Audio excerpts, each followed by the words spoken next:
Good morning, good afternoon, good evening. This is Rosie Aconseja. Today I'm going to talk about resumes. Here in the United States, I don't know if you are aware, but there are places that they charge a fee from $200 and up just to update your resume or to create a new resume. So my suggestion is that in most of the states, they have government and non-profit organizations that they create or update your resume for free. And also, I'm going to give you some tips because I helped people in the past. Resumes differs in according to what positions are you looking for, what kind of jobs. Most of the time, people make this big mistake, and is that they create just one template and use the same template and the same information from the resume to different positions, like for a receptionist, for administrative assistant, for working in a shop. So you need to create a specific template, like 3 templates, and you're going to apply for 3 different positions. Because remember, nowadays, technology, we are in the century 21 and the year 2023. And every year, the templates change, the requirements of the resume change. So you cannot be using the resume that you used like 4 years ago or 5 years ago or 10 years ago. That is not going to work right now. Or remember, you need to update the most recent jobs. Which one was the most recent job? If you laid off or got out of your job like 2-3 years ago, you need to put the 3 most recent jobs, days, the description of the job, the title of the job that you used to do, that kind of thing, and the city and state that you used to work. Because I know people change states, change cities, change addresses, change many things. Also, nowadays in the resumes, we don't need to use our address anymore because of the technology. So instead the address, we are using the phone number and the email. So that's the 2 bias, the 2 ways that employers is going to contact you. In the old times, they used to require your address because they used to send the mail, the regular mail, to let you know if you have an interview, things like that, but no anymore. This is a way long time ago. Also, the other mistake that most of people do is they apply for a job and they forget about it. Like, oh, yes, I applied to this company and pass the time, you never hear back from the company. If you're really looking for a job, you need to be chasing the employers. They are not going to be chasing you because they have tons of people applying for the same position. So, if you're just looking for a job because you need to fulfill the requirements on unemployment, that's different. But if you are really you need to find a job right away, I suggest is to apply in 3 different type of positions. Even though you have a bachelor degree, master's, PhD, whatever you have, unfortunately, or most of the times we don't find the job right away, the field that we are looking for, or the field that we have the experience, the knowledge. So if you need to make money right now, right away, apply in jobs that maybe you're going to have less income. Because most of the times people is so picky, like, oh, I used to make $80,000 a year, is example.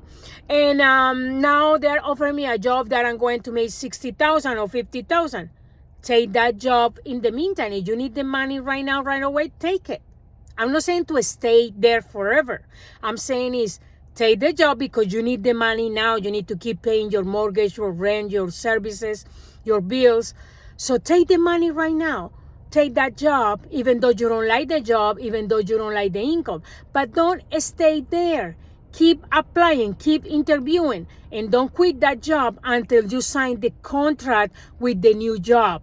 And then keep 2 weeks notice to the previous job. Even though you're not going to use them as a reference, still always leave the open doors. You never know when you need the reference. You don't know if you're going back to that job, to that company in the future. You never know. Things happen, things change. So we cannot relay like, oh, I don't like this job. I'm going to treat everybody like crap. I'm going to arrive late. I'm not going to do what they are training me to do because I'm leaving this job. No, don't take that attitude, because remember, in this life, the good things or bad things you do, unfortunately, you will going to pay it back from the people that you less expected and from the companies that you less expected. Things happen like that, unfortunately. So keep in mind those things. And also, most of the government places or non-profit organizations where they help you to update your resume or create a new resume, they also provide webinars or workshops online for free or in person. You need to ask, and they train you how to succeed in an interview, how to pass your interview. So in the United States, we have tons of tools, but people don't search. And people complain all the time, oh, I don't have the help of this, I don't have this, I don't have that. But you don't do anything about it. You assume that people is coming to your door and say, hey, are you looking to update your resume for free? Or are you looking to get interview skills for free? I can teach you how to succeed in an interview so they can hire you. They are not going to do that. You are the one who's looking for the job. You have to be persistent and be organized. How can be organized? Create a spreadsheet, or in a sheet, you put the name of the company, the date that you apply, the other column of the date you got the interview, and the follow-up. So, for example, if I apply for a job a week ago and I haven't heard back from that company, most of the companies, they have their own website. They have the contact information like fax, phone number, email, whatever. Contact, they say, excuse me, this is Rosie. I'm calling for, I applied for a position in this and this and this. A week ago, I would like to know the status of my application. They're going to say, oh, yes, we're still receiving. We will call you back, or we will let you know. In 2 weeks, we're going to start interviews. We will let you know. Of course, they are not going to let you know, at least that they are interested in your resume, that something caught the attention from your resume in order to call you for an interview. So if they told you in 2 weeks, we call you back, and happened past those 2 weeks and they didn't call you, you call them back. Excuse me, you told me 2 weeks ago that you want to call back. I just want to know if I have the chance to get for an interview. And they're going to say, oh, what is your name? Blah, blah, blah. And they're going to check in the system and say, oh, no, I'm sorry, we chose another people. Or yes, would you like to get an interview by phone or virtual or in person? And then you follow up. And in the case that you have the interview, after the other thing important, the same day on the interview, always at the end of your interview, ask for the business card. Business cards are important for 2 reasons. First, to remember the person who interviewed you that day. And secondly, there is an email. Because most of the times people is busy and you call them and they never get back to you or whatever. But by email, most of the people that work in an office environment, they always check the emails first before they calling back anybody else. So email them, say thank you very much for the opportunity of today for the interview. If you give me the opportunity, I'll be happy to join your team. Sincerely, in your name.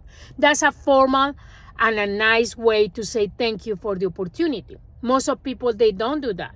And those points count toward your favor, because they can say, oh, I like this person. She was very charming, very smart, blah, blah, blah, blah, blah, blah. And they'll keep you for a second or third interview. Other thing, important, keep track. After you're done with that interview, put the date that you got interviewed with the name of the company, because most of the times people apply for tons of jobs, and of course, when past the time, you don't remember who did you apply to, who did you call, or who called you. So keep your sheet, get a copy, one copy at home and one copy with you, because most of the times when people call you from companies, if you are looking for jobs, they call you when you are driving, or when you are in a restaurant, or when you are something. So you can say, give me 1 second, let me pull my car, and you pull in the street in a safe area, and you check out your list and say, oh, what is the name of the company you're calling me from? And you check your list and oh, yes. Oh, by the way, but I applied to you guys like a month ago. And they're going to give you excuses. Oh, no, it's the people that we found didn't fit the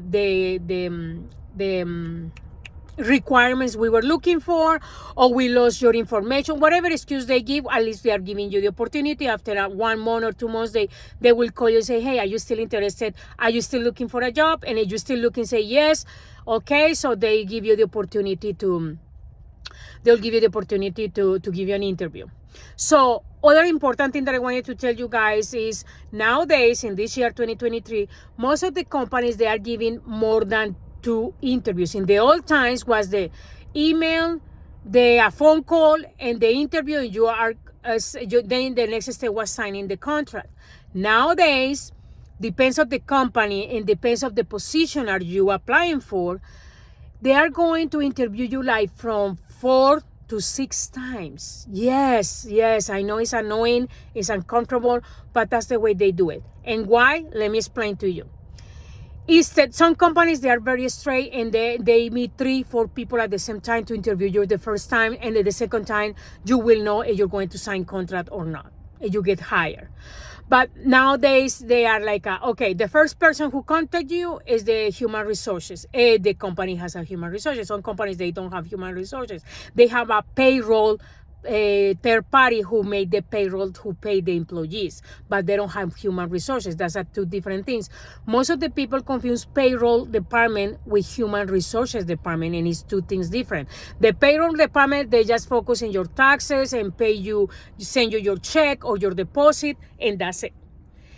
And the human resources is the person that, in case that you have a problem with a manager, with a coworker, or they have it with you, they can complain with the human resources. And human resources is supposedly, because most of the human resources, they don't help at all. They just there, I don't know, just for a mask in front of the company, but at the end they don't do too much.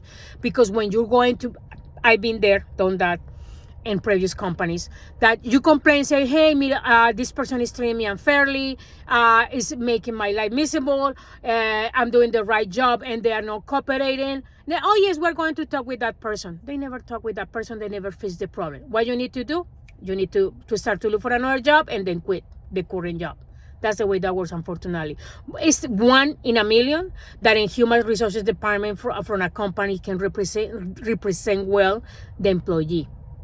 The rest, they are just a fake mask that says, oh yes, we are the human resources department, but they're just for checking that, that the new employee is get settled, that submit all the documentation they are requesting from the new employee, and that's it. And the payroll, that's it. It's the only thing they do. They don't represent you, so don't relate too much in the human resources about complaints and about things. You just and you see that the people is making you miserable, making you feel uncomfortable. You just need to look for another. Don't quit your current job, even though you are desperate and you cannot handle it anymore. Start to look for another jobs. Take another job and then keep moving forward. That's the only thing that I suggest that. So the other important thing. So I was explaining about why many interviews. So the first one is human resources. Say, hey, Mrs. Something, are you looking for this? Or Mr. Then you pass the phone call interview. The phone call interview is to the company tell you what they do and what they are looking for. And sometimes in the beginning they tell you, okay, we pay this amount of money a year. Are you interested or not? And then you say, oh yes, it fulfill your budget. You say, oh yes, I'm interested in the job. Okay, so we'll call you for a second interview. So then the second interview after the pandemic has been virtually. But because we went back to normal since the beginning of this year, so, last year I think, time flies, because we are in July now of 2023. I mean, August, oh my God, we are in August of 2023. Time flies, super fly. So, now they are doing like, let's go into interview in person. So in person, you're going to usually you meet the manager. The manager of the department they are looking for to fulfill that specific position. They interview you, and if the manager like your answers and see all your credentials, all your things, your experience, your knowledge, whatever, blah blah, how you say yourself in the interview, they are going to call you for a third interview. In the third interview, they are going to bring the director or someone that is on top of the manager. And if that person like you a lot, they both, then they are going to call you for a fourth interview. What is the fourth interview? Oh, because they want you, they like you a lot, that they want you to meet the manager or the director from another branch. because maybe that company, they are looking for someone who you can fulfill the job here, but someday you have to work in the other branch. So the other branch, the manager from the other branch wants to meet you as well. So and instead, and that's a stupid thing. They should get together all at once and interview you one time or two times. That's it. But no, you have to, in every interview you're meeting someone different, a part of the initial manager or director or whoever is hiring you. So in the fifth or sixth interview is when they say, they decide, and they're not doing it just with you, because most of people, I don't know why, and please don't relay because you haven't passed the first 3 or 4 interviews you are inside the company. Not yet. Until you don't sign a contract with them, you're not hired yet. So don't relay in the companies that because you passed the 3 interviews, the 4 interviews, oh no, they're going to hire me, and you lay back and you stop applying and stop interviewing with other companies. And guess what? The people that I've been helping with this is they tell me, Miss Rossi, when I thought that I was more in than out for be hired, they told me at the last minute that they hire somebody who has better fitting inside the position than me. I mean, that the person that was looking for. So it's very disappointing. That's why I tell people, believe in yourself, prepare yourself for the interviews, Google them, go to their website, write down the questions. So at the end of every interview, they're going to ask you questions. Do you have any questions for us? Yes. What about this and this and this? Never say no. Because most of the people say, oh, do you have any questions? Oh, no, I Googled you. So I know everything about you. That sounds like you're lazy, like you don't care about the company, and you really don't want to work for them. They know, companies know that nowadays through Google or any browser, you can find their website and you can find what they are about. But the point is how interested you are in working with them. Remember, at the end of the day, you are the interviewer. You are the one who end up interviewing them, because you need to think in yourself first. You need to think, what am I getting into? Because most of the people, just for the simple fact to find a job and to get a salary, they choose whatever it takes. Yes, choose whatever it takes because you need to pay bills right now, but still applying and still interviewing until you find a job that you really enjoy. Remember, guys, half of your life is your job, and if you work in something you are miserable, that you feel like you have to, I have to get up early tomorrow, I have to deal with my stupid manager or director or co-workers, so that's miserable. That's unfortunately is no happiness, and you're going to be aggravated, you're going to be overwhelmed, you're going to be stressed out. That's why people get sick mentally and physically, because they are in jobs for years that they don't love, that they don't like. They just do it because of the money. And that's the worst thing ever, because that's why people get sick. That's why people is very unhappy, and still, and also people don't do right their job. I met a guy a long time ago when I used to help other people about to get food stamps or cash benefits through the Department of Transitional Assistance. They call it DTA or something like that.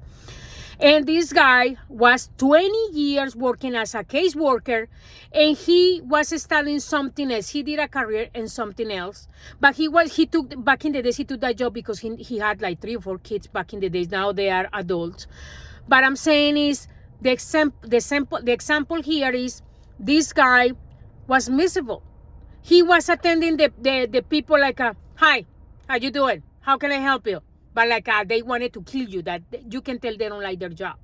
So when happened to me that I had to translate for somebody else, for Spanish to English, English to Spanish, I told him in English, I said, excuse me, do you like your job? And the guy was like, why'd you ask me that question? I said, because your attitude. You're treating customers like crap, like you don't like them, you hate them. If you don't like your job, you shouldn't be doing this type of job, because to be a case worker or case manager is dealing with people.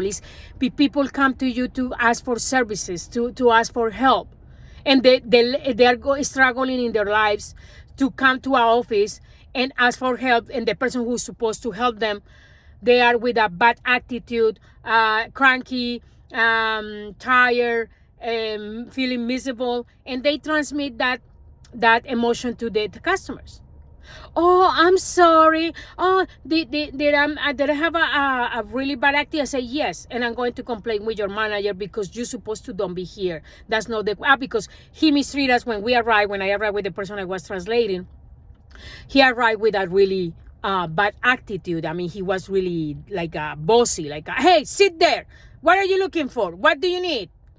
Did you read the papers? But he was like bossy all the time. I said, excuse me?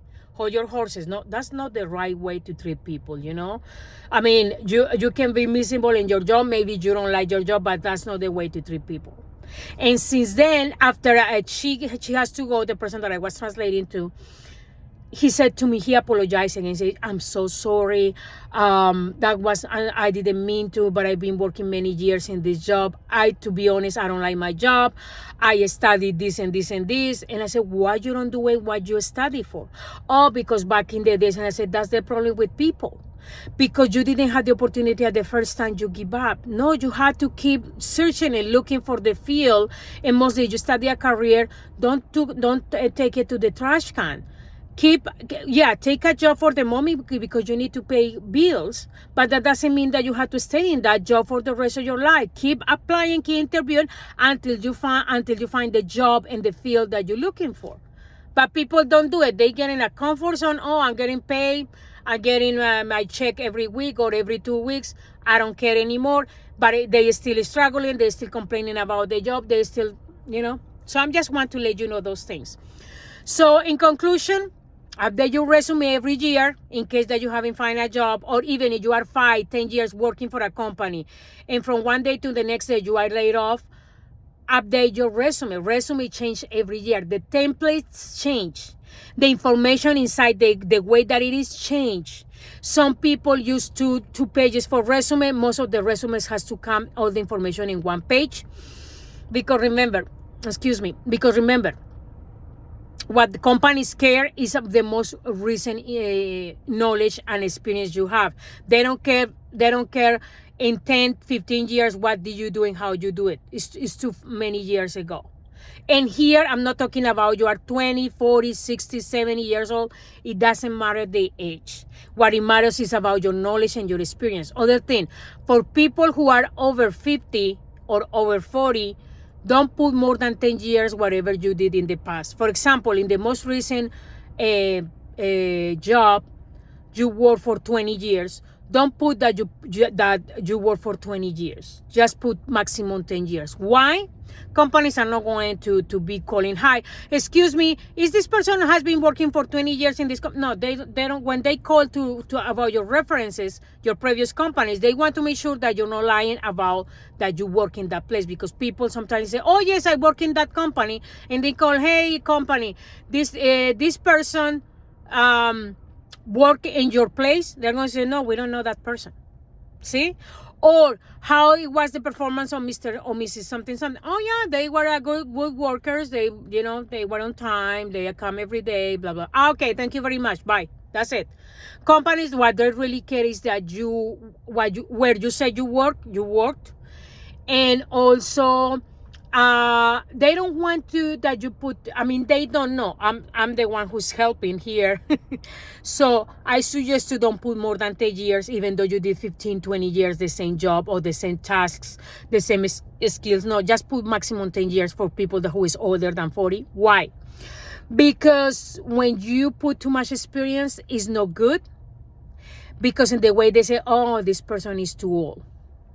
And the thing is, in a couple of years, they're going to retire. We don't want to pay benefits for this person. So that's why they're going to hire you.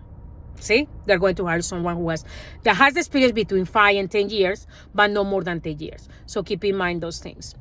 And keep searching. Here in the United States, there are many nonprofit organizations and government organizations as well who help for free to update your resume, to create your new resume for free. You don't have to pay. And also give you free webinars online or in person You need to ask in your library of your town, hey, do you know where can I update my resume for free? Or do you know where can I attend a webinar for free about how to succeed in an interview? Also, they provide webinars and how to negotiate your salary. You need to know how, because remember, every time you get an interview, you are a product. You are selling yourself the best to the company. You need to show them that you are the best of the best, and why because always they ask you, why do I have to hire you? What do you have different from other people that made me hire you? That's one of the crucial questions. Also, how you see yourself in 5 years. Even if you're not planning in 5 years you're not planning to stay forever in that company, because someday you want to create your own business, you have to say a white lie and say, in 5 years I would like to be a manager or a leader or be promoted in something better inside the company. You give me the opportunity. They want to see what goals do you have in the company. See? Because companies lie to you too. I've been there, done that. Most of the companies previously, when I used to ask, hey, do you have promotions? Because I like to grow inside the company. They say, oh, yes, precisely. We promote such and such person a couple months ago. She has been here for 4 years, blah, blah. Yeah, they promote. Most of the time is because people is kissing asses. Unfortunately, people has to kiss the ass of the manager, the director, people from the top, so they can have opportunity to jump to a better position and better income. Unfortunately, people like me that we don't like to kiss asses, unfortunately, we stay there forever. We don't get promotions, because we are honest, we are straightforward, and we don't like. We don't like to I like to kiss ass in the way to show my skills, my experience, my commitment to the job. That's the way that I kiss ass. But other people is kissing ass like bringing gifts, telling them beautiful things every day, blah, blah, blah, blah, blah, blah. So it's up to you. I'm just telling you, it's up to you however you want to approach want to succeed in your interview. I'm just giving you tips, and good luck in your job search. Have a great day. Thank you for watching my videos. Until next time.